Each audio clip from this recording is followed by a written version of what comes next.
Hi, welcome to today's session. In today's session, we'll be looking at Organic Chemistry 1, which is basically our introduction to organic chemistry.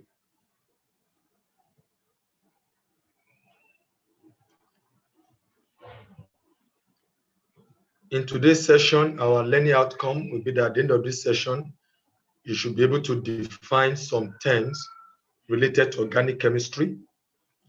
You should be able to name organic substances, and you should be able to answer exam style questions on Organic Chemistry 1.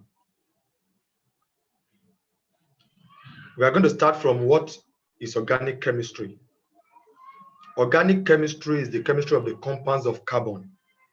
Of course, except simple ones like oxides, carbides, carbonates, compounds of oxide like carbon dioxide, carbon monoxide. These ones are not being seen as organic compounds. Oxide of carbides, when you have substances that contain a carbide, those ones too are not being seen as organic compounds, as well as carbonates, CO3 minus. Those ones too are not being seen as organic chemistry. This is calcium carbide. Okay, we could have calcium carbide with a C, and we could also have a carbonate, CO3 minus. Okay, so when you have something like this, these are not organic chemistry. But every other compounds of carbon are referred to as organic chemistry. All right. Now, what is so important about this carbon? One of the ability of carbon is termed catenation. Catenation is the ability of carbon to form long chains. Okay, for instance, you could see chains like this. You have two carbon compounds, just 1, 2. Here you have 1, 2, 3, 4. Carbon could even form into thousands and thousands and thousands of chains. This ability to form long chains is called catenation. Then another thing that makes carbon compound very important is ability to hybridize. We call that hybridization. That is the mixing or overlap of orbitals. Mixing or overlap of orbitals. You remember in your periodic table, in our video periodic table, we talked about the SPDF, the modern electron configuration. So we have the S, the P, the D. So if any of these orbitals mix together, we call that hybridization. Let's look at carbon. Carbon in the ground state, GS means ground state electron configuration. In the ground state, carbon,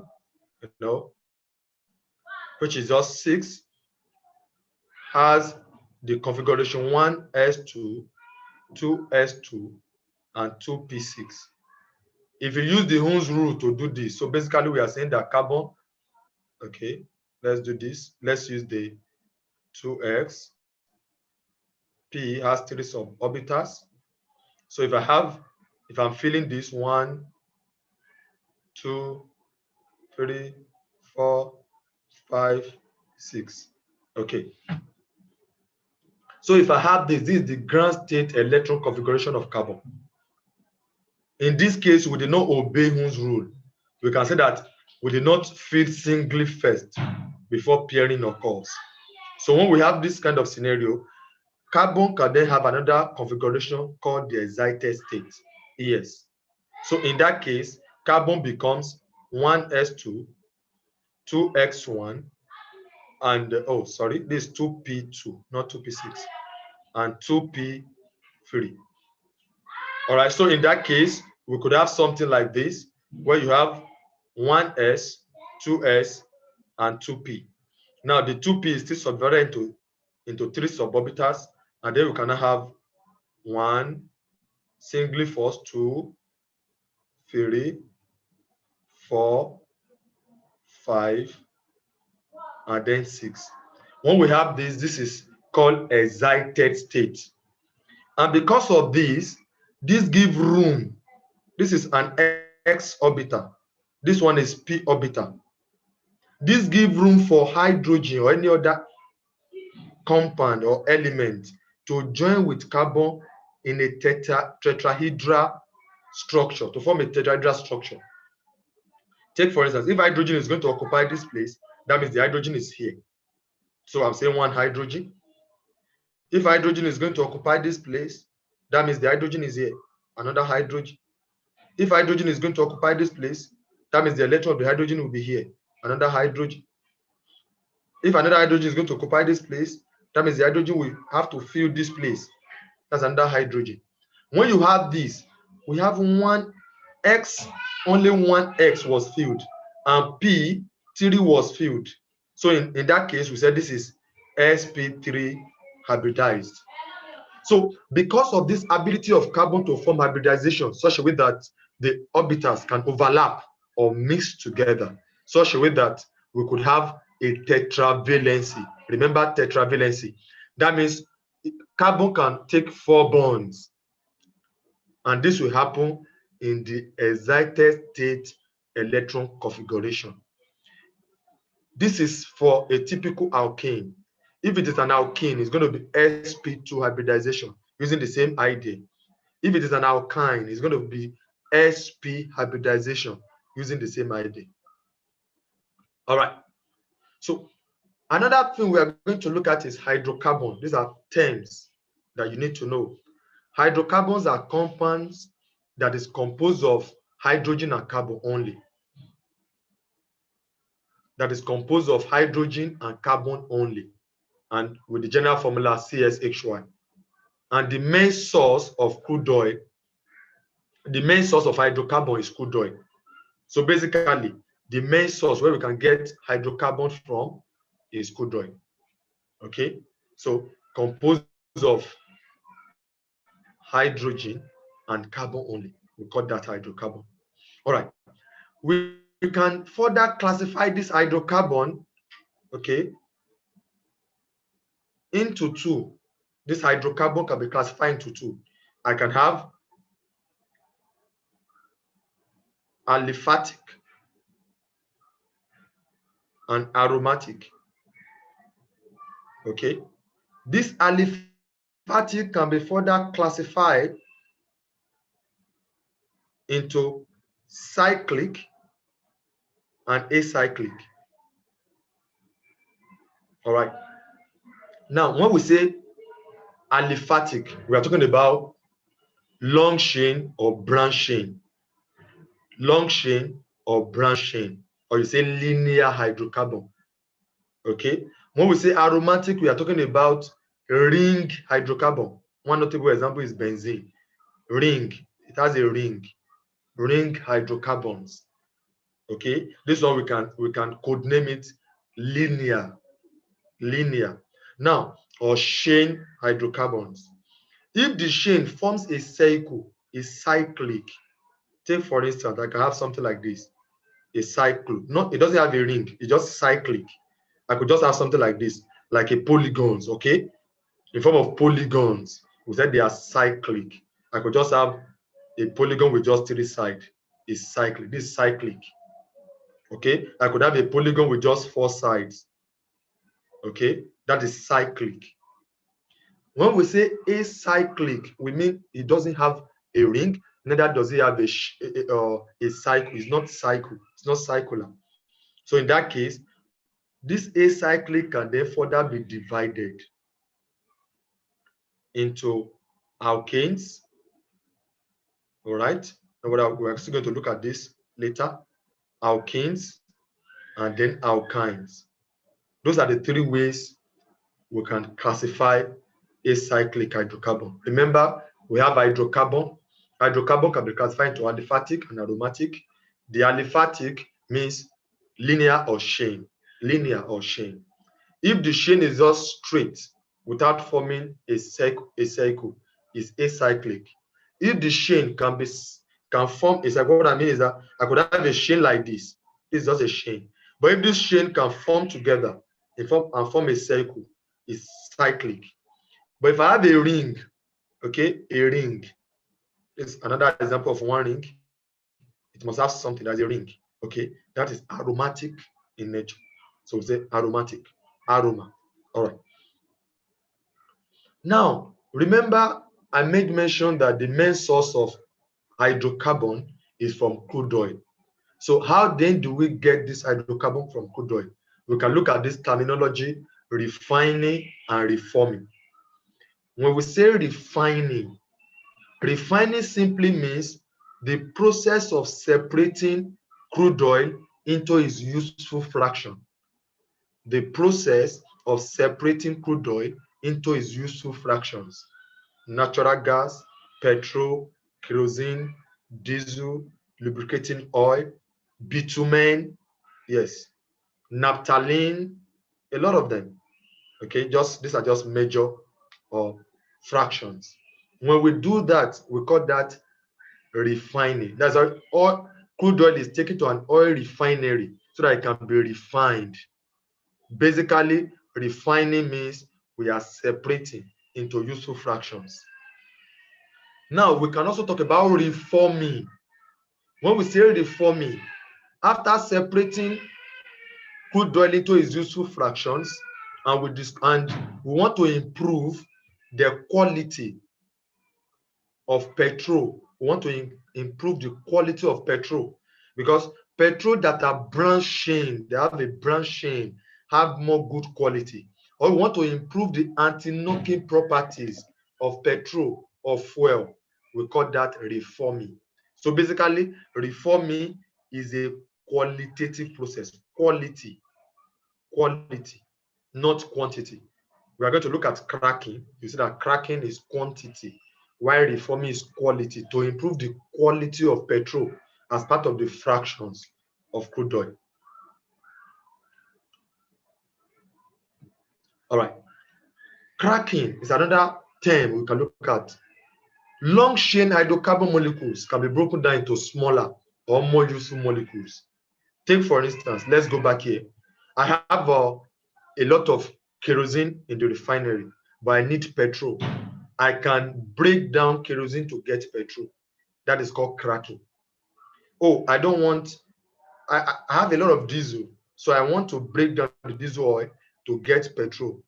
When that is done, that is called cracking.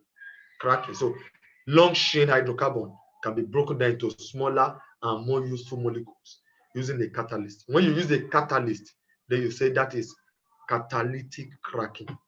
Catalytic cracking. Okay, which is an example of thermal decomposition. Also, people just say thermal cracking. Thermal, you are applying it. So you have a long chain and you are breaking it down into smaller molecules. These smaller molecules are majorly smaller alkanes. Note, major fuels are alkanes. Most of our fuels are alkanes, but we'll get there.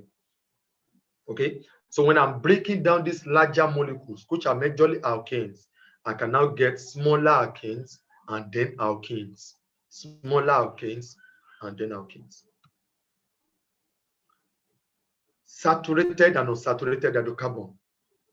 You know, hydrocarbons like alkanes.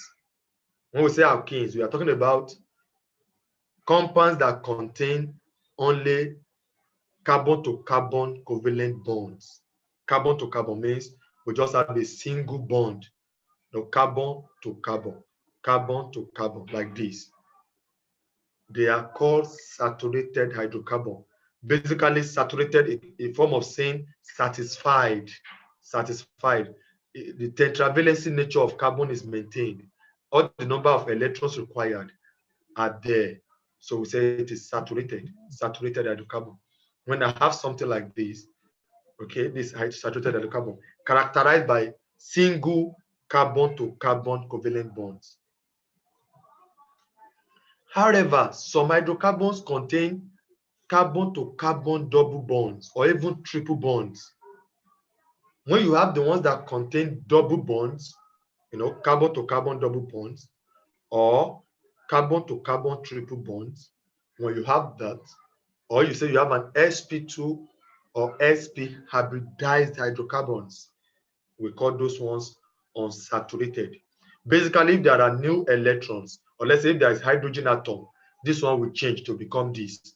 So this one is more satisfied. It's like when you are talking about noble gases. So you can relate this one to noble gases. They have a stable octet configuration. So we are saying saturated one have a stable. They are occupied single to single carbon bonds, while the unsaturated ones have double or triple. But if I should add an atom to them, they will also become single. They love to be single. Is that okay? All right. So these are notable examples. Okay. So the one with just single bond, this is saturated hydrocarbon, while this one is an unsaturated hydrocarbon. All right. Another term we could basically look at is to look at homologous series and functional groups. When we say homologous series, we are talking about organic compounds that conform to a general molecular formula, but in which two consecutive members differ in molecular formula by a minus CH2 group, or you say by molecular mass of 14 units. That molecular mass is from carbon being 12 and hydrogen being 2, so making 14. Okay, so when you have organic compounds that conform to the same general molecular formula, but they only differ by just a formula mass of 14 units, then we said they belong to the same homologous series. This is not only the reason, also they can be prepared by the same general method.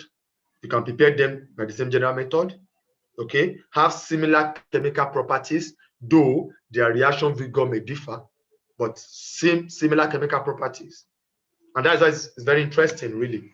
When you know the property of methane, you may know the property of every other thing. Ethane, propane, butane, you may know them because they conform to the same chemical, reactions. Their physical properties, however, may differ, may vary as we go down the group. Take, for instance, boiling point increases as we go down the group. Okay, some of them become more, they change from, or you can have a change of state from gases to liquid and then to solid. Yeah, there can be a gradual increase in change of state. Okay, that means there will be a decrease in volatility. So when you have something like that, we said they are of the same homologous series. All right. When we say functional groups, take for instance, these two are in the same homologous series. They conform to the same general molecular formula. We are going to look at that after this. The same general molecular formula. The only difference here is just a CH2. That's the only difference. Just a CH2. Okay. Or if you calculate the mass, the only difference will be 14. Functional groups, however, are bonds or group of atoms responsible for the chemical behavior of an organic compound. So these are bonds or group of atoms responsible. Take for instance, here we can look at the functional group. The functional group is basically this one. This is the bond. It has a double bond. So it will have a name as a result of that double bond. And that is responsible for its chemical behavior. This bond is responsible for the chemical behavior of this. Why for here, this OH, these are a group of atoms, not bonds now, are responsible for their chemical behavior. So we have different other ones. Now, these are different homologous series, and we can look at them. We can look at their general molecular formula. Take, for instance, we can look at alkanes. Their alkane has the general molecular formula CnH2n plus 2. That's the general molecular formula. Okay, it's only characterized by a single bond. So we can have it like this, just a single bond. So this is a general molecular formula. Let me call this one GMF. Okay, why this one is a functional group, FG, functional group. So for alkenes, they have the general molecular formula CnH2n. Okay, and they are characterized by a double bond. That is the bond I used to know them. So anytime you see a double bond, okay, that homologous series or those compounds belong to the homologous series alkenes. The first one, just a single bond, or they have this general molecular formula. CnH2n plus 2, then we said they belong to alkanes.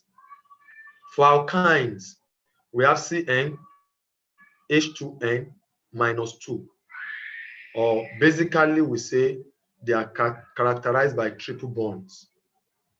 For alkyl, they have CnH2n plus 1, and most often we represent this one by an R. We just represent by an R. So that will help us that in other homologous series, we just say ROH. That means an alkyl plus OH, and the functional group is just OH. That is for alkanones. So that is basically for alkanones. Why this one is for alkanoic acid, ROCOH. But the functional group is just a COH. So if I have a COH, I said that is an alkanoic acid, or you call it carboxylic acid. That's another name for it. These alkanones can also be called alcohols. Why the alkanoic acid can also be called carboxylic acid. So you say carboxylic acid. All right. For alkanoids, you have RCOO, R. Okay, RCOR. I can use just a prime just to differentiate them. Okay, where the functional group is the COOR. When I have this, these are alkanoids. This is their general molecular formula. Of course, you already know what R stands for, CnH2n plus 1. Okay, alkanoids are also called esters. As another name, we can call them. Also call this one esters. All right. Then we have the alkanones. Alkanones, which is RCOR. Check it out. Just one single O. And the functional group is the COR. All right. So we call this one alkanones. Another general name for them, they are called ketones. We also have the alkanas. The alkanas have ROCOH, or you can represent them as ROCHO. Either of the two, ROCHO. And the functional group is the CHO. Okay, and these ones are also called aldehydes.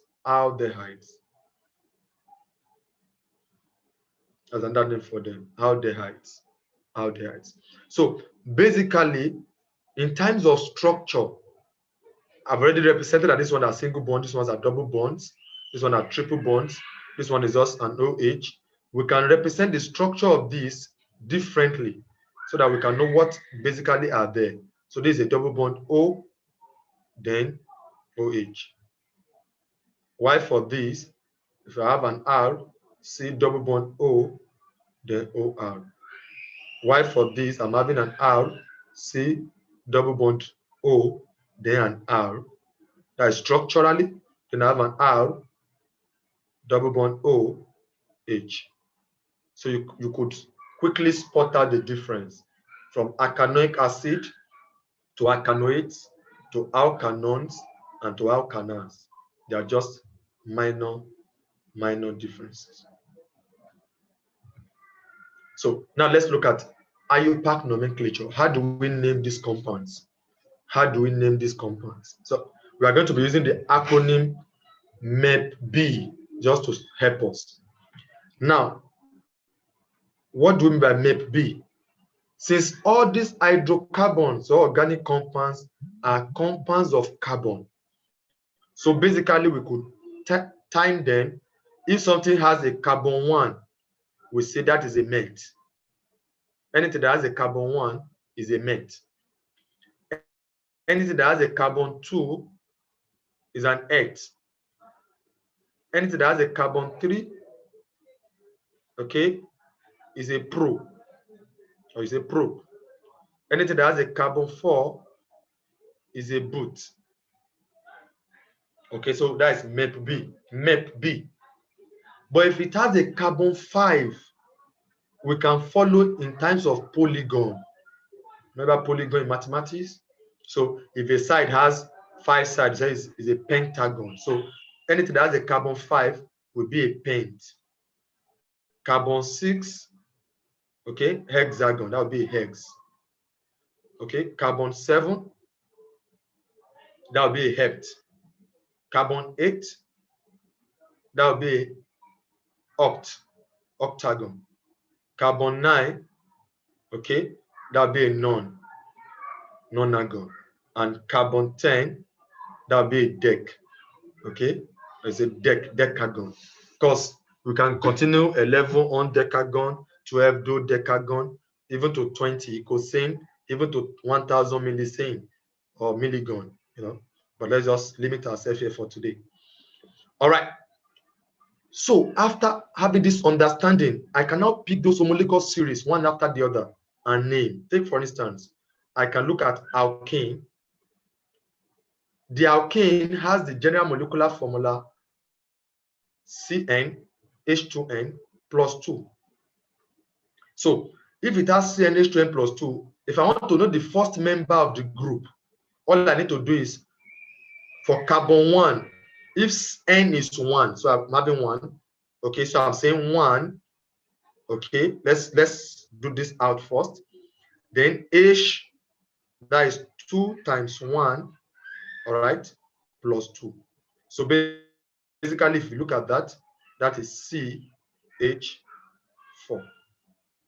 That is 2 plus 2. 2 times 1 is 2 plus 2. So that is CH4.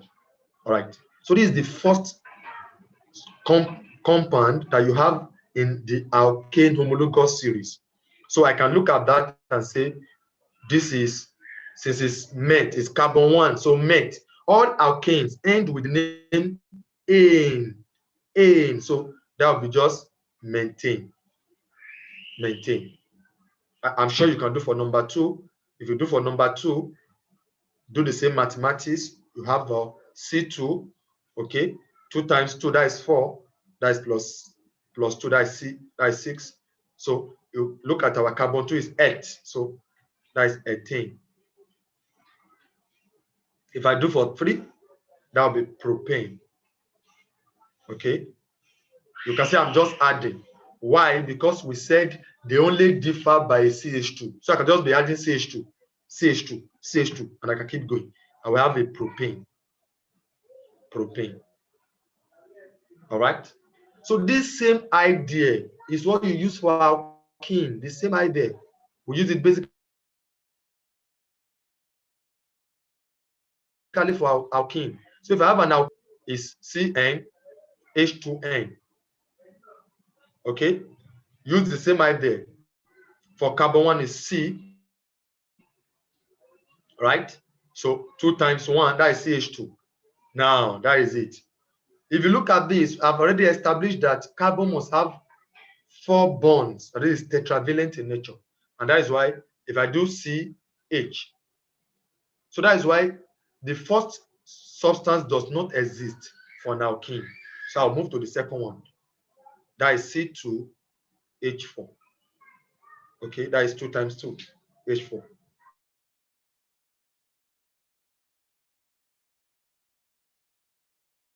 So since the first one does not exist, because it could not the tetravalency of carbon, it couldn't satisfy that. So as a result of that, we're going to move to the next one, which is C2H4, and the name is going to be 18. 18. 8 is the 8. But an alkene will end with the name in. So 18. If I move to the next one, propene, I move to the third one, butane. So you keep going like that. Even if it's an alkanol, the first one too, we have a met. The names end with no. Methanol, ethanol, propanol, butanol. How many carbon does it have? If it is an alkanone, okay, same thing. I will have methanol, ethanol, propanol. I mean, this approach will basically name for without us having to go through individual naming one after the other. Having established this, there is a need for us to name some compounds. Okay, so let's take a look at this. How do I then name? Okay, let's do this. If I'm to name a compound, there are some rules I need to follow. Very simple rules. I'm going to keep it very short. You know, 1, find the longest chain possible. find the longest chain possible. What's the longest chain you have? Find the longest chain possible. So basically, if I have 1, 2, 3, 4, I want to name this.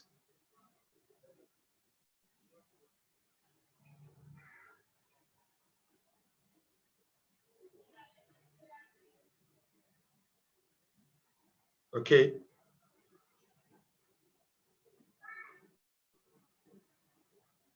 So if I have this and I'm to name it, I must count the number of longest chain.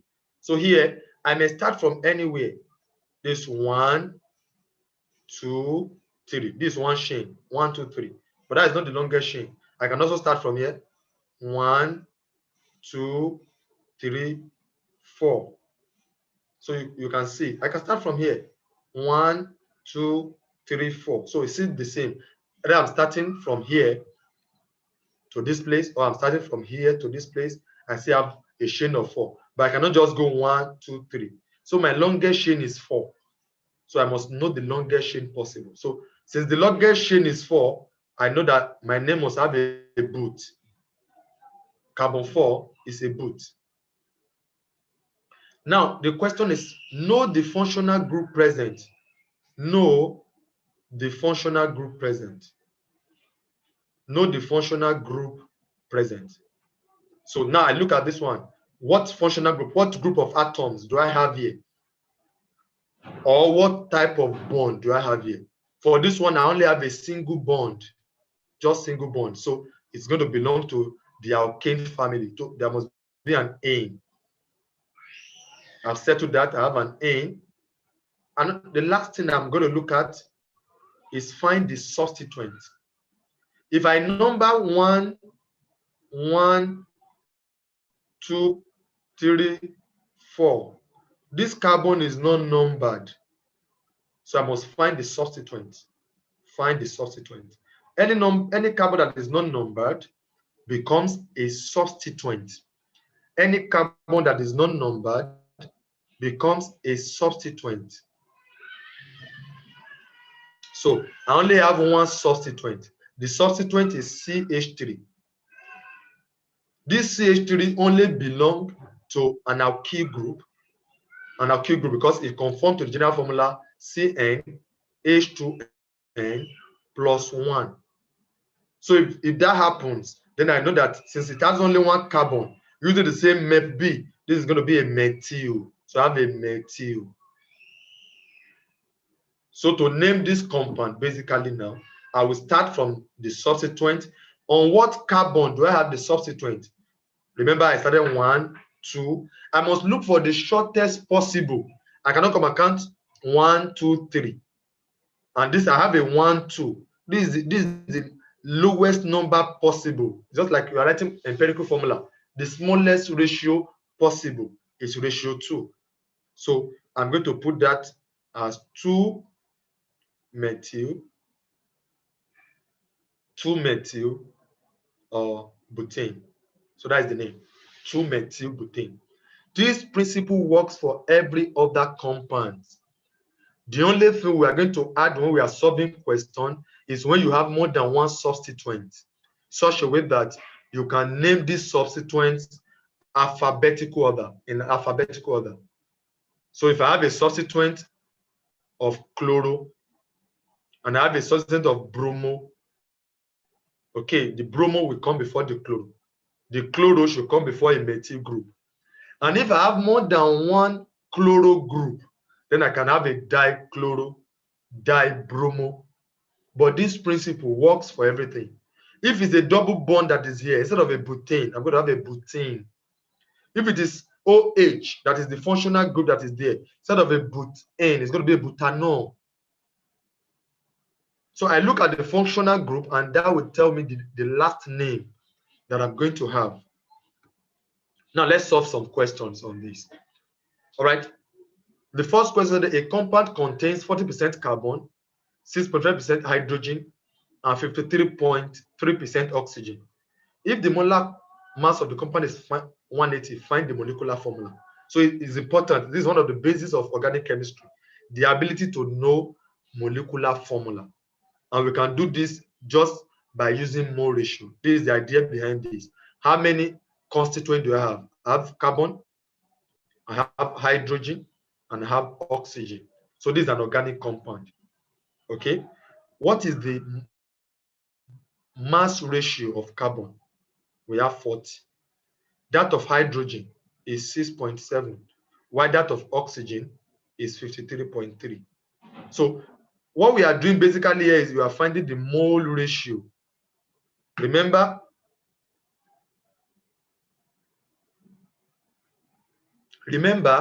mole ratio means mass over molar mass.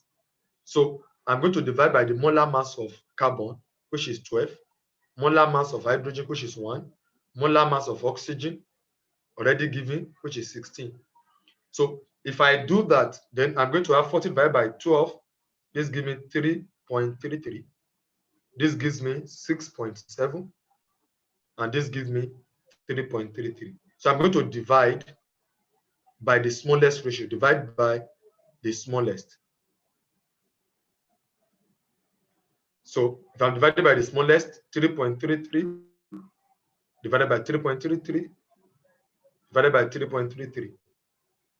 So I'm having 1, 2, and then 1.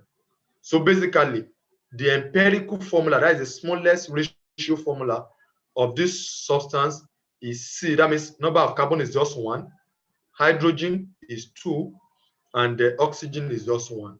But they asked us to find the molecular formula.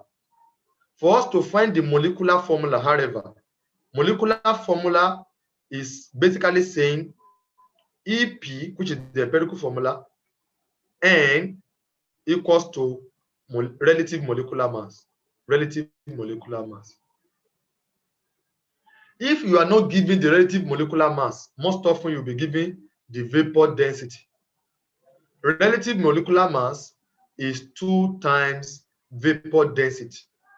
So if I'm not given the molar mass of the compound or the relative molecular mass of the compound, if I'm given the vapor density, I will just multiply the vapor density times 2 and I will get that. So now let's do this. Since we know that the empirical formula is CH2O, so I'm having CH2O into N equals to 180. So I must find what is C. C is 12. So I'm having 12 plus hydrogen is 2. That is 2 times 1 plus 2. The oxygen is 16 plus 16. All right. And everything equals to 180. So basically, this is 30N equals to 180. And then my N will be 180 over 30. So that means 6. Since I will now need to multiply everything I have here, the CH2O times 6. So that will give me the molecular formula. So if I do that, I C6, H12, and O6. So this corresponds to C, which is glucose.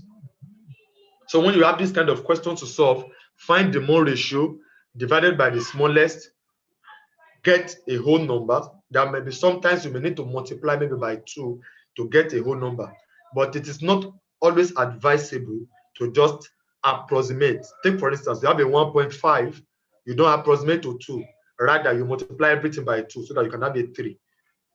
If you have a 1.5, for instance, maybe I have a 1.5 here, I will not approximate to 2.0, rather I will multiply everything by 2 to make this 3. Another question is that the energy value of petrol can be determined, since we know that petrol can undergo combustion. All hydrocarbons undergo combustion. All hydrocarbons undergo combustion. And so basically, we can measure the energy value using a bomb calorimeter. But let's look at other things that we have here. Thermometer basically is to determine the temperature, to determine temperature of a substance, determine temperature, okay? To determine temperature. Fractionated column is used in the refining. One of the way that crude oil is separated into its fractions is by the method of fractional distillation. That's the way you separate crude oil into its fractions. by fractional distillation. And this fractional distillation happens by looking at the principle of the boiling point differences between the fractions of crude oil. And this can only take place in a fractionating column. So basically, like I'm having something like this, a fractionating column. Okay, I have different column such that each of these substances come out at different spaces. Here can be natural gas, petrol can be coming out here. Okay, kerosene may be coming out here. So this is fractional distillation, and this will take place in a fractionating column. So we cannot use that one to know energy value. And for catalytic cracker, we've talked about when you use a catalyst to crack a heavier hydrocarbon into smaller and more useful one. So using a catalyst. So the only answer we are left with a bulk calorimeter, which can be used to determine the energy value of petrol as a result of burning. Now, another very good question is that we should find the number of isomers formed by C6H14. That will first lead us to what we mean by isomerism. What do you mean by isomerism? Isomerism is simply a phenomenon or the existence or a process whereby an organic compound have the same molecular formula, but different structural formula. Same molecular formula, but different structural formula. What do we mean? I could have a substance that have the same molecular formula like this one, C6H14, but their structure may differ. Okay, let me take a simple one. Let's look at this. This one structure, carbon. The number of carbon here, 1, 2, 3, 4, that is 5, 6. It has this structure. Okay.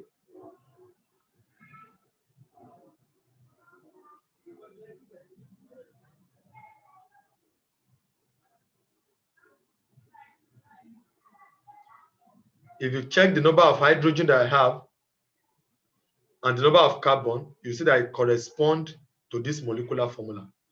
I could also have another substance of the same number of carbon, but the structure will be different. 1, 2, 3. Okay, I could have this one, 4, and have this, the carbon here, have the carbon here, and have hydrogen.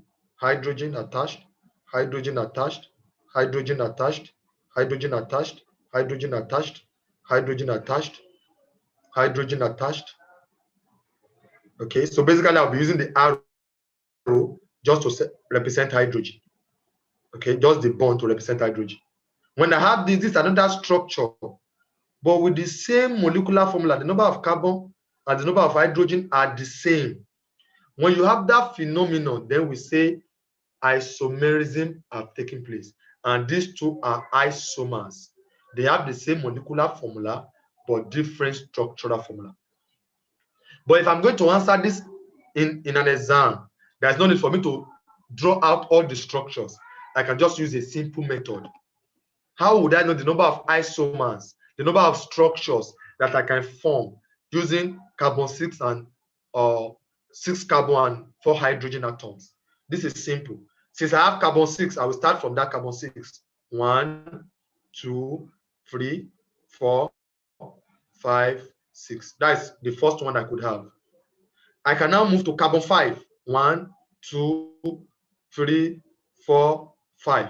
And then where would I add? Because my number of carbon must be 6. If I put the carbon here, if I put my carbon here, then it will not be different from the first one. So I can put my carbon here. That's another structure I could have. Then I still look at 5. It's still possible to have another structure. 2, 3, 4, 5. I can't put here any longer, but I can put here now. Okay. Now, if I put here, I know this is my normal. Since this corresponds to CnH2n plus 2, and it has carbon 6, this is hexane. So this is my normal hexane. This is 1, 2. It has one attachment. This is 2-methylpentane. Of course, I can have another one. 1, 2, 3. This is 3-methylpentane. Okay, so another structure I could have, because if I move this carbon here, it will still be like when I'm having it at carbon 2. So because of that, I can move to 4. 1, 2, 3, 4. But since my number of carbon must be 6, so I could have another possibilities to have 1 and 2. So that is making 4 that I have.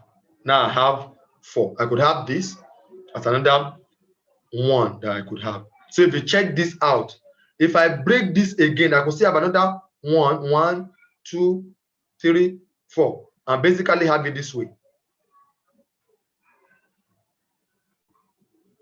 This 1, 2, 3, 4. Yes, I could still have it this way.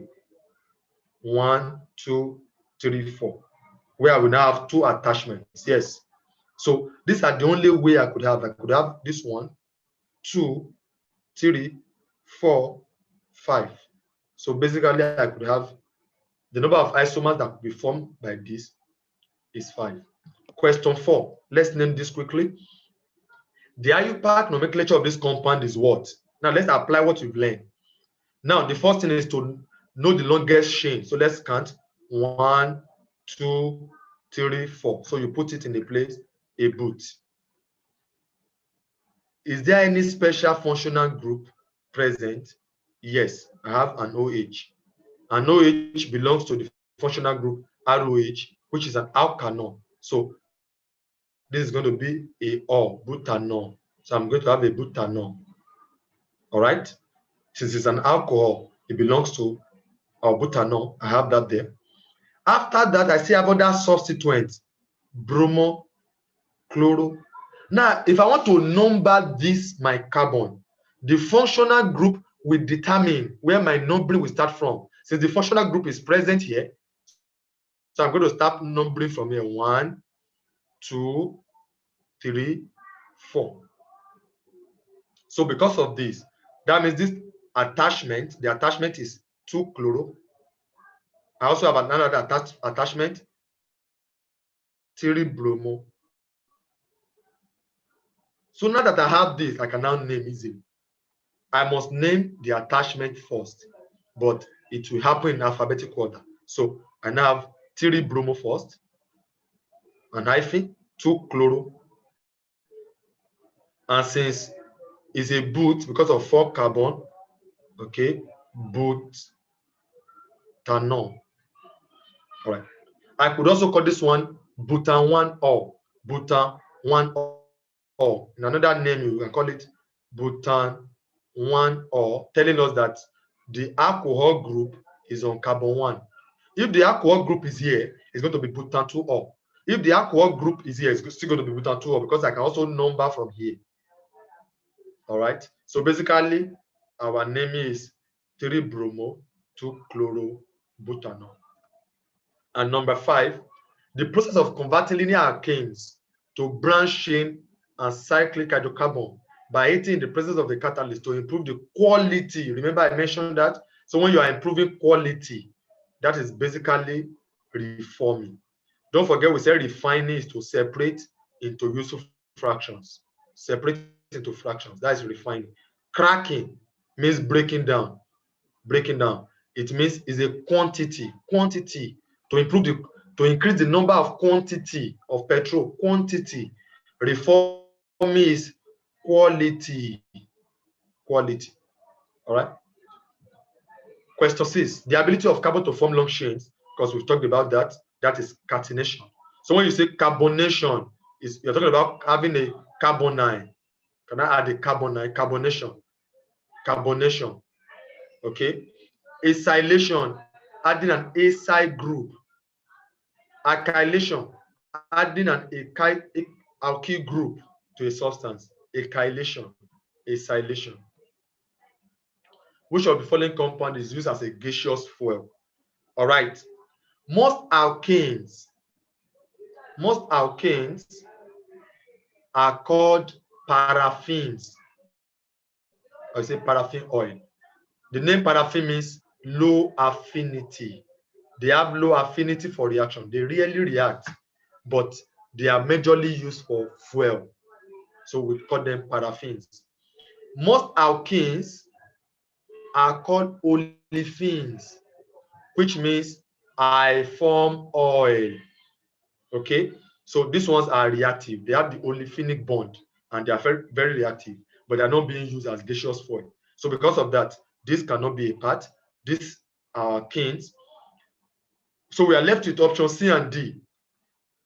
The only difference between option C and D is the fact that this option D does not satisfy the tetravalency of carbon. So the CH2 here cannot exist because it does not satisfy the tetravalency of carbon. So because of that, option C, which is an alkene, and satisfy saturated hydrocarbon.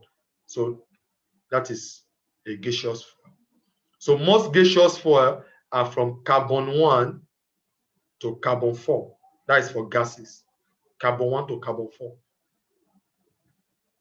Question 8. The compound above exhibits, okay. Now, apart from having structural isomerism, whereby we have a compound have the same molecular formula, but different structural formula, we also have different types of isomerism. Now, I'm going to pick them from geometric isomerism. If you have geometric isomerism, it's common between, in alkene compounds, where you have a point, a chiral point, let me put it that way, or where you can divide into two equal parts. All right. So when you have such, it could exhibit geometric isomerism. Now, if two compounds, let's say I'm having chlorine and chlorine, they are here, and I also have chlorine here and chlorine here for this same compound. They have the same molecular formula, but you can see they have different geometric orientation in space. So compounds that have different geometric orientation in space are called geoisomers. So this one, they are in the same plane. So we said this is cis. This one is translational. Can you see? So we call this one trans. Anything that can exhibit a cis or transform is called geometric isomers. Geometric. So if I want to name this compound now, take for instance, I put hydrogen here. I'm going to name it as 1,2-dichloro. No, I'm going to say cis-1,2-dichloroethene. Why this one is going to be trans-1,2-dichloroethene. That is for geometric isomers.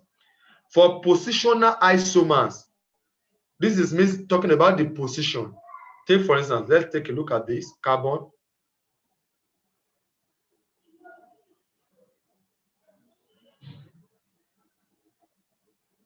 Okay. These two have the same molecular formula, 4 carbon. They both have 4 carbon. This one also have 4 carbon, but their structure is different. Why? Because of the position of the double bond. So this one now, since it has 4 carbon, this boot. Where is the double bond? Is in carbon 2. So this is boot 2 in. Boot 2 in. Why this one is boot 1 in? That's what we call positional isomerism.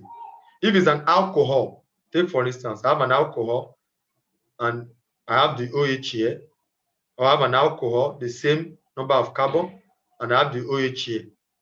This is also positional. So I have butan 2 or and butan 1 or. So when you have that case, that is positional isomerism. Structural isomerism was the one I mentioned earlier on, where they just have different structure. So basically, we are left with the last one. This is optical isomerism. Why optical isomerism? This compound have what we call a chiral point, not just a chiral point. Any compound that have the ability to rotate plane polarized light, we say such compound is exhibit optical isomerism, such a way that if I have a mirror here, this COH will rotate to this side, this CH3 will rotate to the other side, like a mirror image. When you have that, we say optical isomerism. If it rotates to the left, we call it lavorotatory, or you say a L minus. If it rotates to the right, it's a D plus, destrorotatory. It rotates to the right. To the left, laboratory L minus, D plus. Any substance that can rotate plane polarized light, we say it can undergo optical isomerism. Now, the alkyl group is represented by the general formula what? Because this one is simple, just to remind ourselves. This one represents for an alkene. This is for an alkyne. Of course, this is for an alkyl group. And of course, this one is for an alkane. So we are left with this option. And lastly, so which of the following will give a precipitate with an aqueous solution of copper 1 chloride? Now, alkene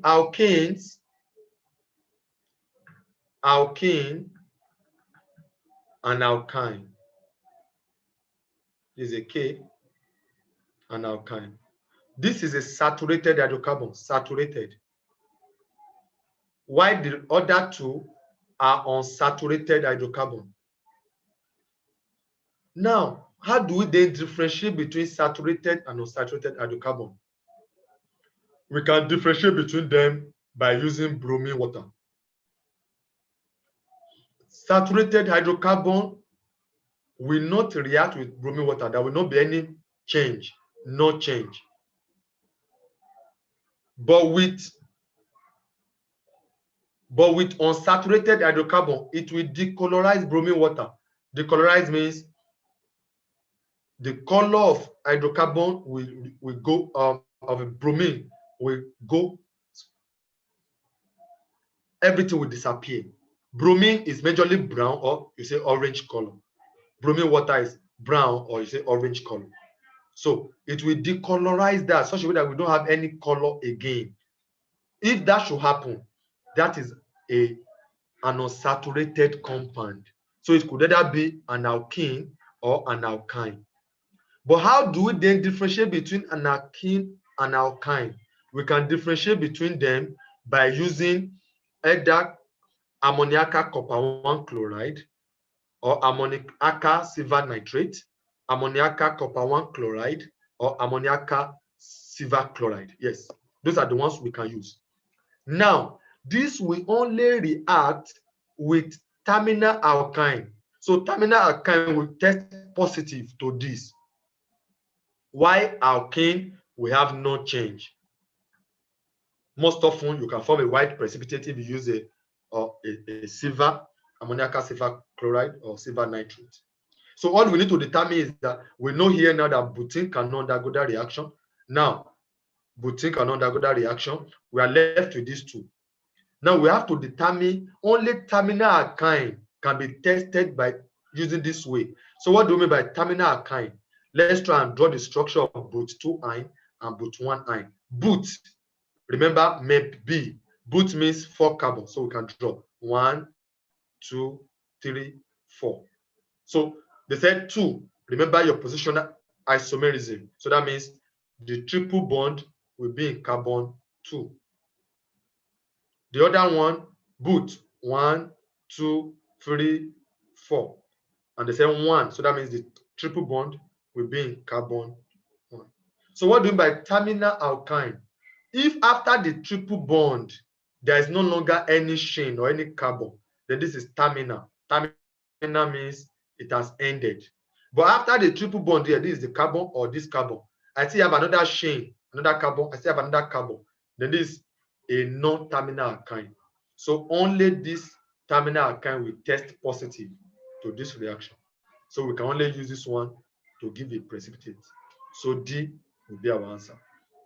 In our next video, we are going to look at other organic reactions, esterification, or alkanones and their basic reactions. basically we are going to look more on other structures and naming of other organic compounds. So thank you for joining today's session. See you in our next session.